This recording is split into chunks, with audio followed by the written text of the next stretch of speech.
We're wrapping up spectroscopy. Spectroscopy part 2. Diffraction of radiation. Coherent radiation is necessary to observe diffraction patterns. What does it mean for radiation to be coherent? Now, first, Brandy, what's radiation again? What's radiation? What are we talking about? Radiation.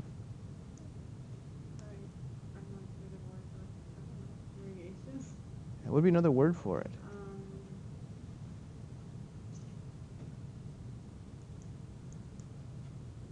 Anybody get what I'm driving at?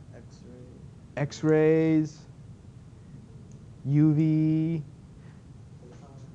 Yeah, so you can, the entire region you could say, well, light. But usually when we say light, we're thinking of only the colors you see. So it's kind of missing a word, electromagnetic radiation, right? Then it's everything. Okay. So what does it mean? Andrew, I mean, there's a little diagram up here that's trying to help you. It's trying to show these molecules emitting, or some kind of system emitting incoherent and coherent light. What does it look like the difference is? Wavelengths or wave? Well, they look like they have the same wavelength. They're just a little bit out of sync, aren't they? Yeah. Right. The mathematical term for that is phase. They're out of phase, right? And if they're out of phase, you're supposed to say that electromagnetic radiation is incoherent. And if it's all in phase, it's coherent. Okay.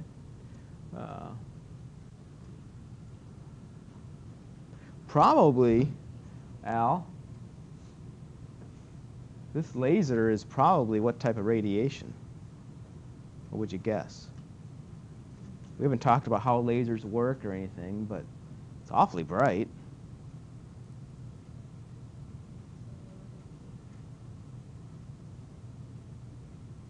Okay, so electromagnetic radiation is like the overall... It's everything, all light.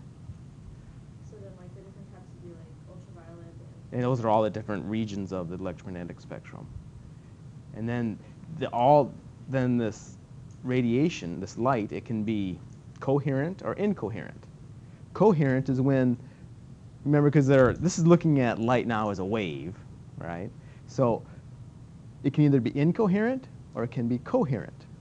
And the question is, a laser is probably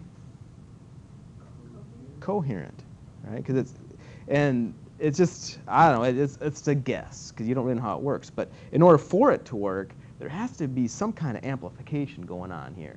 And it makes sense that everything's going to be in sync, and it's going to keep adding up and get higher and higher and higher in strength with time and space. So I was hoping you were going to guess coherent, and that's what a laser is. Okay. Diffraction. What's diffraction?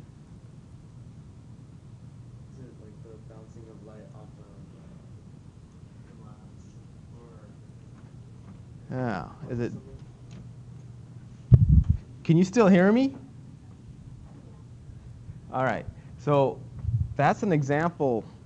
Well, maybe more than one, because what we needed is so that the light can't, so that my sound can't be bouncing off the hallway and coming back in. I wanted the sound to, and it pretty much did. I didn't want it to bounce off the door either, because that's not diffraction. What I wanted it to do is, I'm over here, and the sound diffracts into here. It's kind of like at the corner of a wave. I should have a video of that. That's another good idea, right? You're at the corner of the swimming pool, right? And it has to be in an L shape or something. You sit there and start making some waves, right? You jump in when it's perfectly calm. When you start making waves, it diffracts around the edges, right? It gets around there. Can you imagine that? So that's and sound is a wave. It's a longitudinal wave, but it's a wave. So it diffracts around corners. So that's what diffraction is. It's kind of bending around corners, that kind of thing. And we're going to have some more examples of diffraction, because diffraction can see some pretty cool stuff. Does it seem like, Mel, diffraction's a particle or a wave property? A wave property. Wave, most definitely. And then since it's a wave property, you can get constructive and destructive interference. So that's what this is. If we take coherent radiation, shine it through a little tiny hole, we'll see a circular diffraction pattern. So you got to come up there and see it. I want to make sure. I got to turn light off. What I'm trying to do here.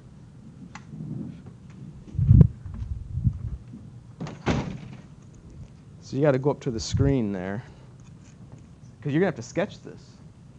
See the big area where you got to draw it? So go up here by the screen, and I'll see if I can get this thing to work. There it is. All right. You got to go way up there and see it.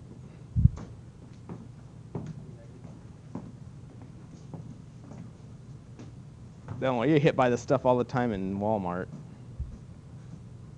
Do you see the pattern? Is it like darker or more intense?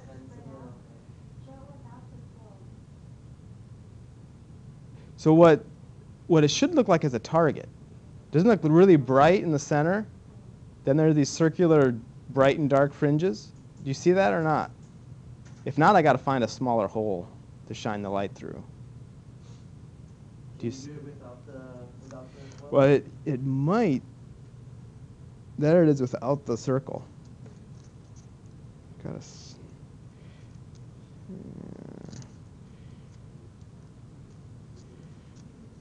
You didn't see it?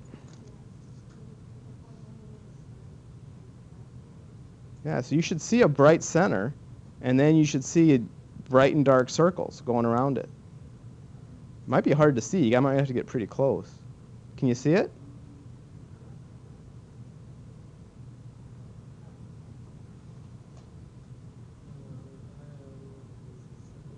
Let me make a new hole here. Maybe that would help.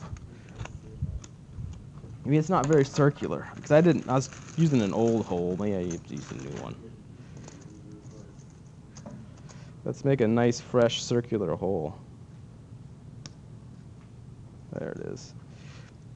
All right, let's try it again.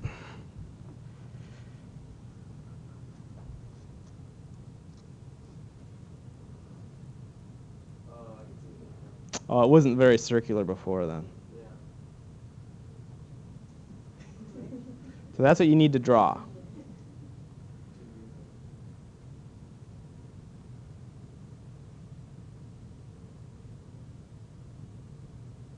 So that's what a circular diffraction pattern looks like.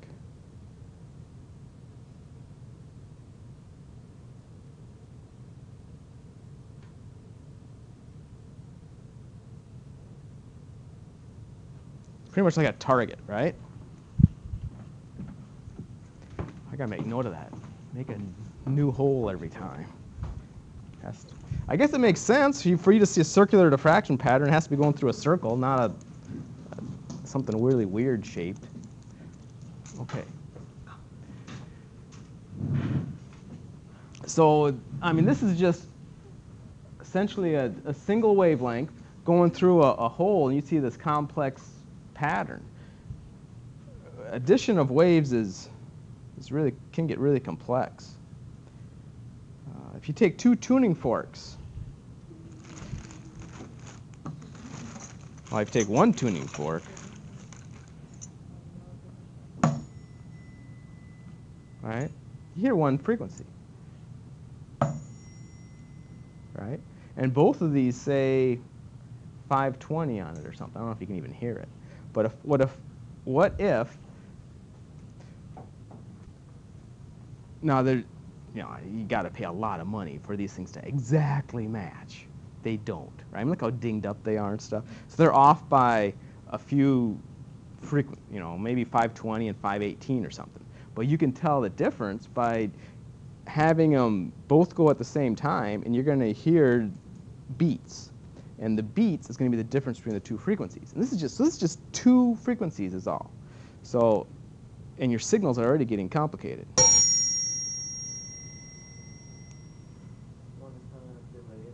Do you hear it? So then it would be exactly the same. You would have So it should be. You're going to hear a wah wah wah kind of thing. Did you hear it? Stressing her out. Oh, Right? A wah, wah, wah kind of thing? I just hear one. You just hear one? Yeah. Wah, wah, wah, wah, wah. You don't hear that? Like high pitch? Yeah, it goes wah, wah, wah, wah, wah, wah, Like a wah. high pitch? Blah, blah, blah. Kind of. The intensity, the sound is changing. Wah, wah, wah, wah, wah. It goes high, low, high, low, high, low. Really? You don't hear that?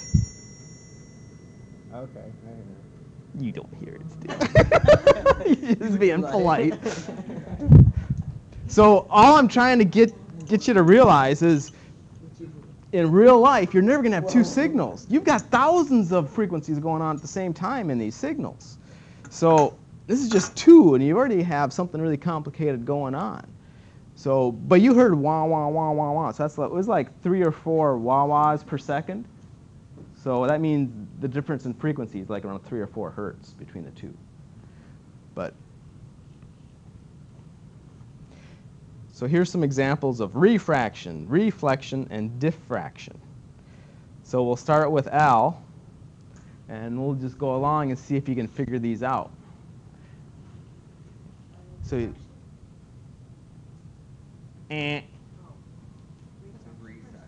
refraction, right? When you put something in water and the light is actually bent. The light's actually bent. It travels different speeds in different media. So this A is refraction. How about B, Mel?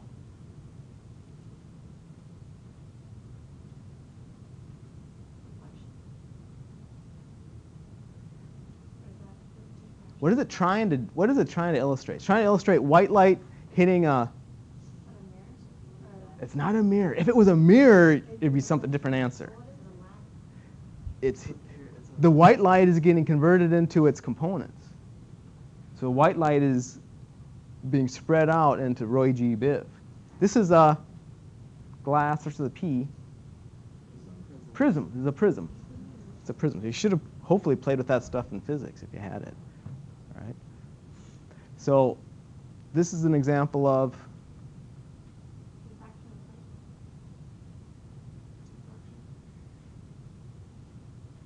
so in A, light travels at different frequencies in a medium, right? So whether it's in glass or in water, you see that it's actually bent. It looks bent. So refracted is the word. Now, in B, light is also going into glass and coming out. So there's a hint. But then different wavelengths have different refractive indices. They're bent, they're refracted differently. So this is again refraction. B is again refraction.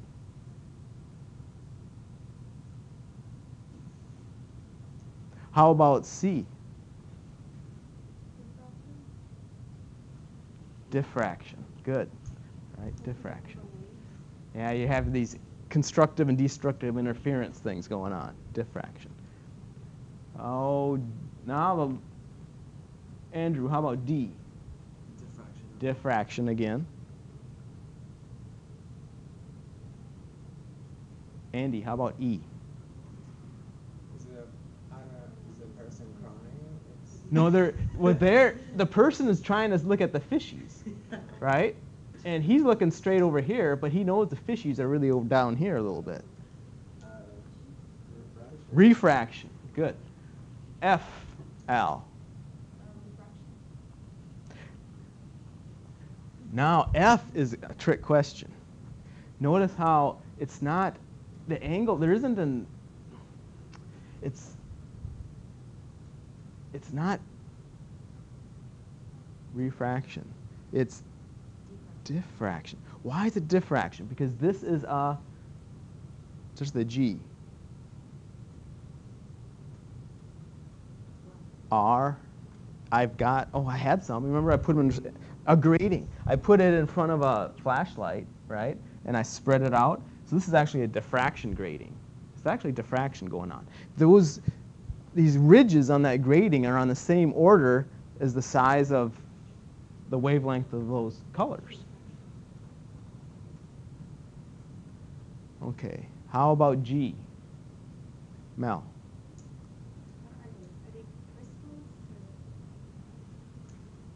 supposed to be mirrors. Oh, the reflection. Reflection. Yeah, I should get a better picture. How about H? Reflection again. Yep. Should get a dude just looking in a mirror might make more sense for G. Okay. So this is what I was kind of working on. I'm not quite done yet, but I think let's see if we can get the idea across. Okay. If we, I wonder if I should take a picture of that and add it.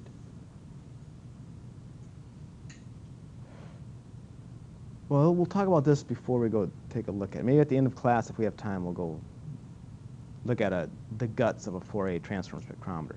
But the point is the Fourier transform is a mathematical operation. And if your signal, usually they talk about time. If you have a signal and it's changing with time, you can monitor that signal, see how it changes with time, and then you can apply this operation Fourier transform and get the frequencies out. Now, why is that a big deal? Now, it doesn't have to be changing with time. The signal could be changing with distance. It just needs to be changing some parameter, and you can get the frequencies out. Now, why is that a big deal? Because that's all spectroscopy is. And usually, you don't have one or two frequencies being absorbed. You got this big, ugly mess like look at any like on a UV vis. I don't know if you guys have played with UV vis yet, or the FTIR, right? You see all these absorbance spectra. Right? All these peaks are being absorbed. They're all being attenuated at the same time. So that's what you can do. Now, let me show you something here. First, let's show you this. What I can do, whoop.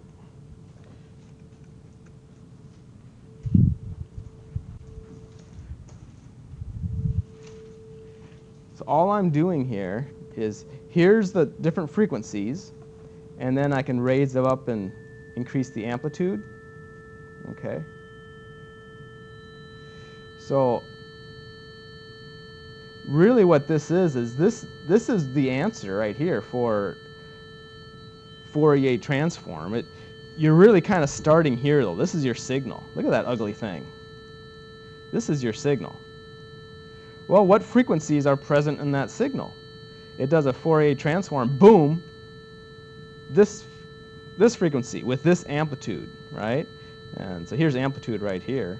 So it tells you this is the result of a Fourier transform. It gives you all this stuff. So, but your signal actually looks like this. Okay. You can make a square wave. So here's a square wave. Whoop. Here's a square wave. Okay. Just by messing with different frequencies and their amplitudes, you can make square waves. Okay. So I wanted to show you that before I show you the movie. Let's see if I can remember where the movie is. It's not there.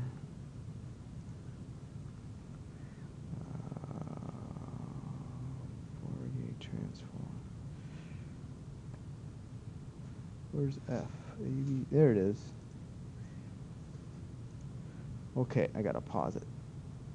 So here's our square wave, right? So again, this is way too simple of a signal, right? Because our signals are just an ugly mess. To me, a signal is, at the very first day we had that oscilloscope and we were talking into it, and you had all that jumbled garbage mess. Really, that's a signal. Okay, so, but the point is, this is a signal too. It's changing with time, and it's just a little bit simpler. But so that the signal is, and it's reproducible, right? It's changing with time, and it's F. So this could kind of be like a signal that's coming out of a spectrometer that's changing something inside it. Something inside it is changing so that it can monitor a signal with time or distance. So it's obtaining a signal, a changing signal, reproducibly.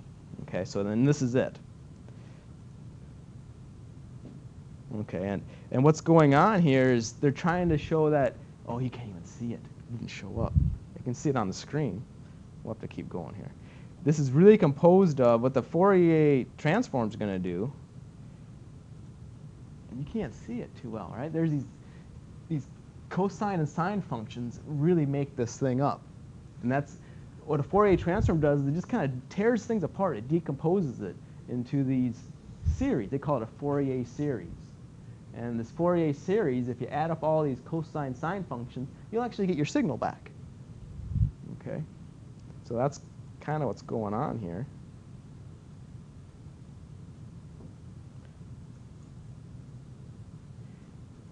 Supposed to hear something? No. See, and you almost, it doesn't look too good on you. Man, I don't know why we can't see it. It looks better on here. Might want to come up here and see it. Come up. There's only 4 of you. Come up here and see this. Let's start it over.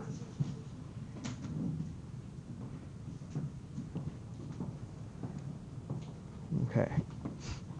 Yeah, I'll stand over here so I can push the buttons. So there's our funky signal, right? And then just calling it F. And then what the Fourier transform does is it's really finding all the cosine and sine functions that are going to make up that function. Okay? And that's called the Fourier series. So what they're going to do is they're going to try to show how that signal is really composed of them. See that? So this signal, as it's changing, it's really composed of all these cosine and sine functions. Okay? So the real result, though, in the Fourier transform is this. Right there. What frequencies and what amplitudes? What frequencies and what are the amplitudes?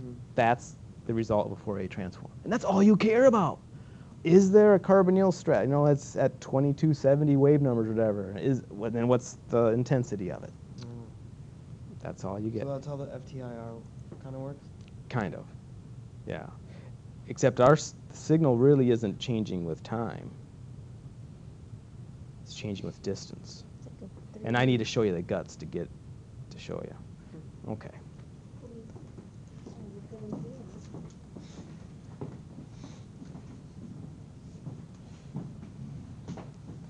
So what time is it? Oh, we can go. Let's go look. I'll show you the guts. Well, no, we'll show it after class. Just remember everything we just talked about, and then we'll make more sense later. That way I can shut off the recording. Scattering of radiation, there's 2 types. Okay, here's the first type, Rayleigh. It occurs when the scatterer, however you say that, is smaller than the wavelength of light being scattered. So there's no change in frequency. That would be what type of collision? Because these things have to collide, right? The light has to collide with the scatterer. And it's not changing frequency when it gets scattered. Would that be an elastic or inelastic collision? Remember your physics? I'll give you a hint. When 2 cars collide out in Calabria there, that's definitely an inelastic collision. I mean, their shapes are changing, and there's a lot of sound and noise, and it'd be elastic, right? Elastic collision would be like 2 steel balls bouncing, clanging, and they don't change shape or anything. So these are elastic collisions. But in order for it to work, the scatterer has to be a lot smaller than the wavelength. And so if blue light strikes this little tiny guy, then blue light is scattered off. What is the best color to use to view through fog? Does it even matter? Now, we're not going to look at the equations for this. We're just looking at the outcomes and the general concepts. The actual equations is P-chem stuff. So, is there a particular color to view through fog? Just in your daily life, is there a general color for fog lights? Is it the intensity that we're If it's really intense, you get a lot of that scattering, right? You can't see through the fog. So these fog lights, they're on the bottom. And a lot of cars, they're really not fog lights. They have more lights down there that shine on the road. Those aren't really true fog lights. Fog lights, you got to get the work trucks or the guys who really need fog lights. They're orange or they're kind of yellow. And so yeah, it does matter, because the longer the wavelength, the more difficult it is to scatter. The longer the wavelength, the more difficult it is to scatter. So there's a reason why taillights are red.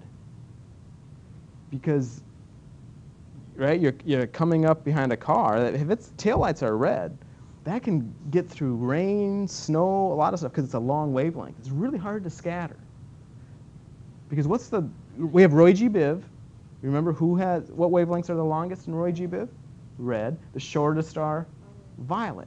So violet is the exact opposite extreme where you'd want of taillights in a car, because they're going to scatter and you're not going to see it. I mean, you're going to get really close to the butt end of that car, and then it's going to be really bright because there's all this scattered violet light all over the place. But it's too late. Bam. Okay. Now, this bugs me a lot. There's these guys driving around in San Antonio, and these lights are so bloody bright. Oh, the blue ones. Blue. They're krypton ones. Blue, but blue is exactly right. Blue is on the short end, right?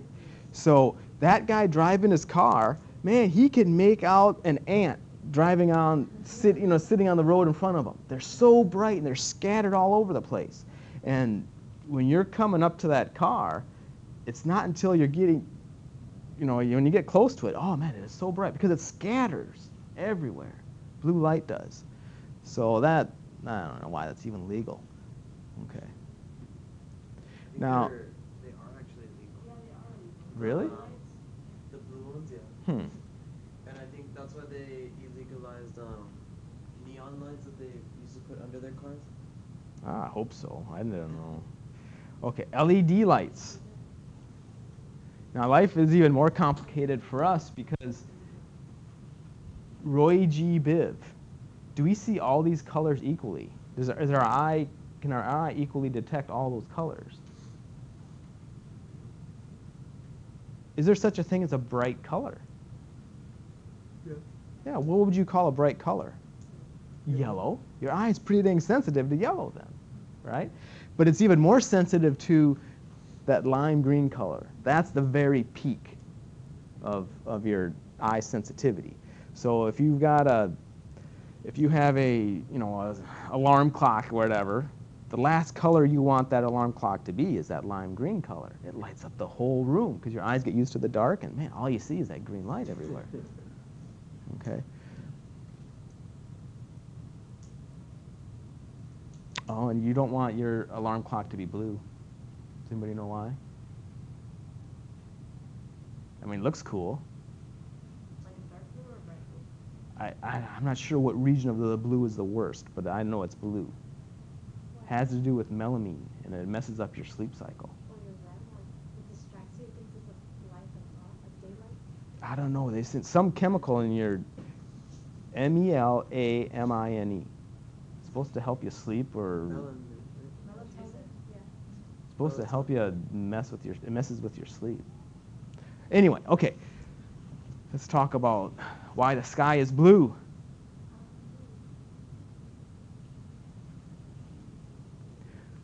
Why is our sky blue during the day?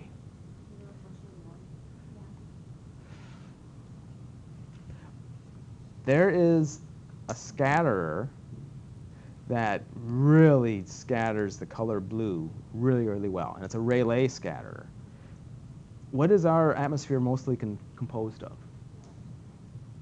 Oh, atmosphere. Yeah, our atmosphere. What numero uno gas? 71%. Carbon dioxide or oxygen? Nitrogen. Oxygen's only like 20-some%. Nitrogen's like 71%. So any planet that has 70% or more, right? The more nitrogen, the more blue the sky is going to be. That's what I'm saying. Because again, it comes from the P-chem equations. What size reflects that color? Well, we're not going that far. All I'm saying is, hey, our planet has a fantastic blue scatterer, and that's why our sky is blue. Okay, well, if the sky is blue, you're looking up at the sky in the afternoon, it's blue. Well, why the heck does it, why are sunsets red then? Still nitrogen, 71%. It's the position of the sun, of the light. Yeah, has a lot to do with that, the position of the sun. Wait, you can't change the intensity of the sun. Less scattered. Red is the longest wavelength. So it's further away, the angle. We're during which one, when the sun's directly overhead, sky's blue, versus sunset. In which case, sunset or overhead, afternoon, does the sunlight have to pass through more atmosphere? Sunset. Because look, you're on the very edge of, the Earth's rotating on the very edge, has to pass through a heck of a lot more atmosphere. Well, the atmosphere is, you've got a lot of stuff in the atmosphere, all these scatterers. So what color is the most difficult to scatter? Red. And then, so sunset's going to be orange, that whole reddish spectrum, right? Red, orange, that kind of, those hues are what sunsets are, because that color is the most difficult to scatter. There's some pretty neat videos as these guys, well, when we did go on our little shuttle, right, as they're going out into the atmosphere, you see, oh, a nice blue sky. And then you go through there isn't much to go through, because Roy G. Biv, all you have is blue, indigo, violet. So why isn't our sky indigo or violet? Because that stuff is scattered. It's so short. It's before it reaches our eyes. So as this shuttle guy goes up, he starts seeing indigo and violet sky. It's kind of cool. Then it goes black. What about going down an ocean? So do you see very blue on top, but going down? Do you see that? I think now you're talking about, I think that's going to be more refraction than it is going to be. I don't know if that's so much scattering as it is absorbing. And then you have some other things going on. If you could have really thick an aerosol or something, so that there's actual scattering going on, then maybe you could actually see the colors. It's a different one, different hues as you went down. But I think there's too many other things going on to see that kind of thing as you go down in the water. The other type of scattering is Raman, and it occurs when scattered radiation changes frequency. So now this is an actual spectroscopy, because now you're going to have this light scattered, and the scatter is going to absorb some of the energy, so the scattered light's going to come off with less energy. That's called redshift. Or the scattered radiation takes energy from the scatter. That's a blue shift. So it actually strikes red and comes out blue or something, right? So both of those can happen. There's an interaction between the scattered light and the radiation. So you're going to have Raman spectrometers, because there's an interaction between light and matter. Okay. Photoelectric effect. So Mel's going to explain this to us. Okay. So I need to turn on my battery here.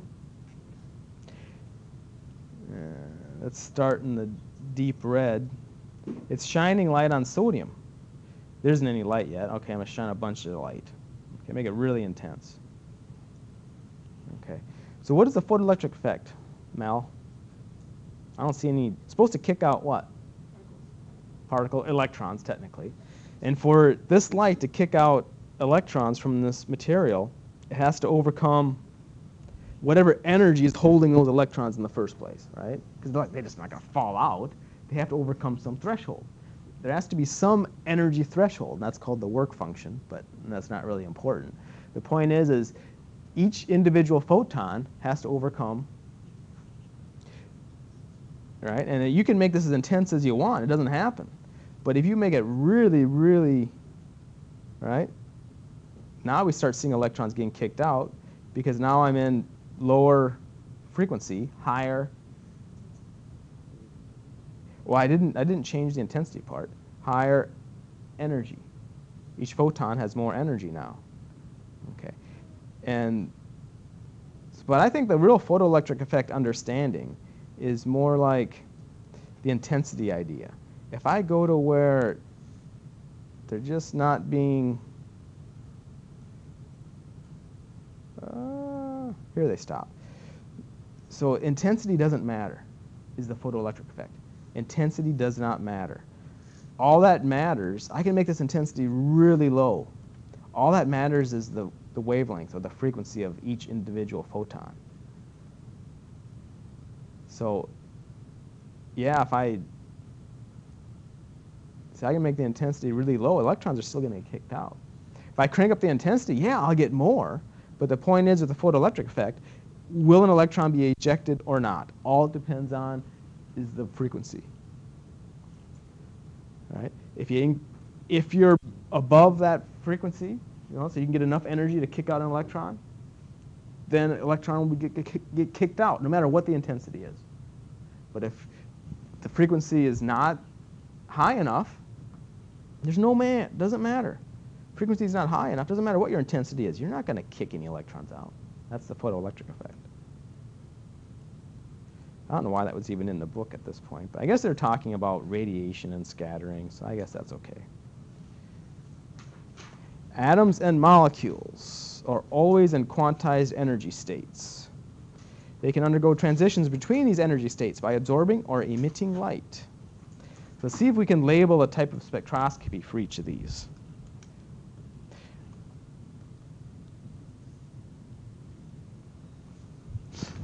So the motion is an electron motion about an atom or a molecule.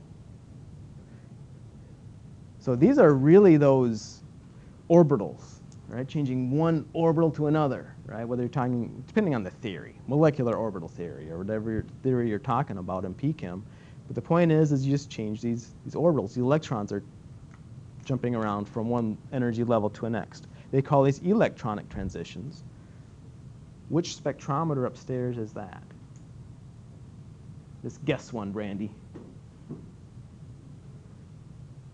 All right. First, before we even play this game, what are our spectrometers that we're supposed to be guessing from? NMR is one of them. FTIR is another one. UV, well, they combine it with Vis. So UV Vis. 1, 2, 3. Well, I think that's it. That's all we have. Oh, we have AA too. We have AA too. Okay. So how about this first one? It's not NMR. Which one is NMR? Since you mentioned NMR, which one is NMR?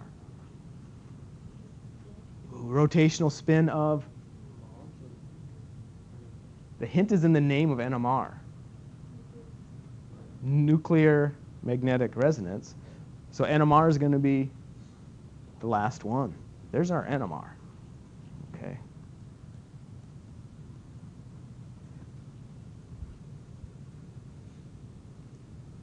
Where would you throw FTIR?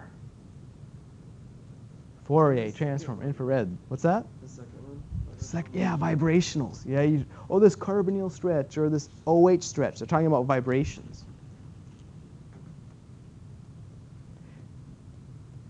And this one is actually FTIR2, and you're not going to know that until you hit P-chem. And then, so that means the top one must be UV Vis. Okay, the highest energy. Some common spectroscopic terminology for an absorbance measurement. So you measure absorbance. They call that capital A, right? This is what they call Beer's law. And sometimes we've heard the word transmittance. How's absorbance related to transmittance? Maybe let's even start with transmittance. What is transmittance? Right.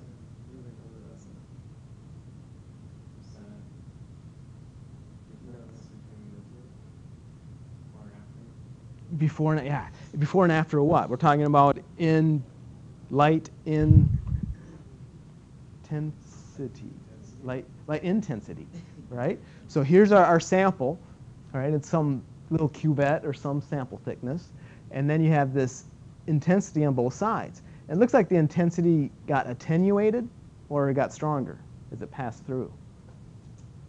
It got attenuated, right? Something absorbed. Okay, so transmittance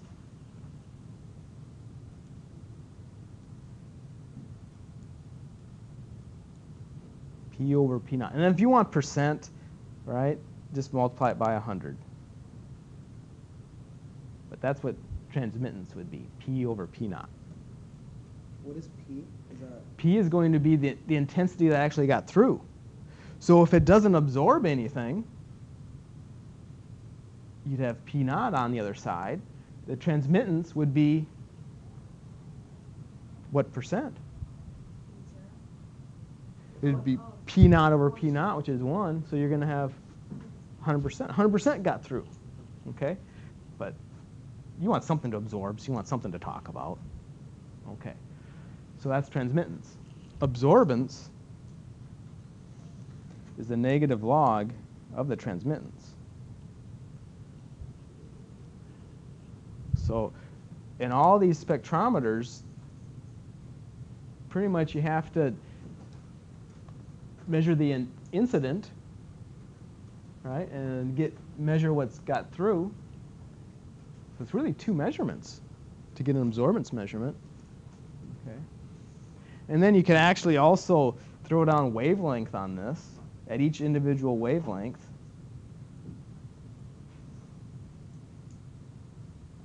You'd have a transmittance. At each individual wavelength, you'd have an absorbance. Okay. So, but I don't see, we can't really quantitate with this. Oh, what's the concentration? That's where Beer's law comes in. Because there's our concentration. You see what B is. They call that the path length.